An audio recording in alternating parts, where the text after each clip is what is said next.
देखो, पाप और पाप की प्रवृत्ति ये दो अलग चीजें हैं। पाप नाश के तो आपने उपाय बताए, लेकिन पाप की प्रवृत्ति का नाश कैसे होगा? प्रवृत्ति का नाश नहीं हुआ तो गंगा ना आया, फिर पाप किया। तीर्थ यात्रा गए, फिर पाप किया। तो हाथी के स्नान जैसा वो स्नान हुआ।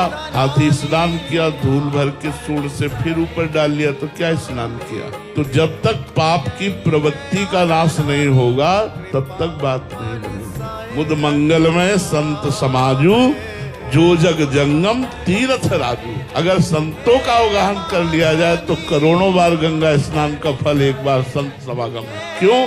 क्योंकि संत समागम सीधे पाप की प्रवृत्ति का नाश कर देता है, भगवान के चरणों में चित्त जोड़ देता है। इन तीर्थों का, इन पवित्र नदियों का स्नान करने का फल है भगवान से प्रेम हो जाना। यदि भगवान से प्रेम ना हुआ तो फिर वही पाप प्रवृत्तियां होती रहेंगी, तो लाभ क्या मिला हमें? तो ये पाप बढ़ावे के लिए नहीं है, औषधि रोग बढ़ावे के लिए नहीं है, रोग का नाश करने के लिए है।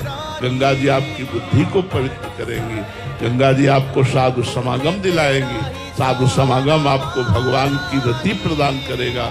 भगवान की रति से पाप की प्रवृत्ति का नाश हो जाएगा, जन्म जन्म के पाप नष्ट हो जाएंगे। सन्मुख होए जीव मोहि जबहि, जन्म कोट यज्ञ नाश हो तबहि। जब जीव भगवान की शरण में आता है संत कृपा से, तो करोड़ों जन्मों के पाप उसके नष्ट हो जाते हैं। इसलिए संत समागम सर्वोपरि है। संत समागम करो, अपनी बुद्धि को पाप की प्रवृत्ति से हटाओ, फिर गंगा स्नान करो तो आनंद प्राप्त होगा।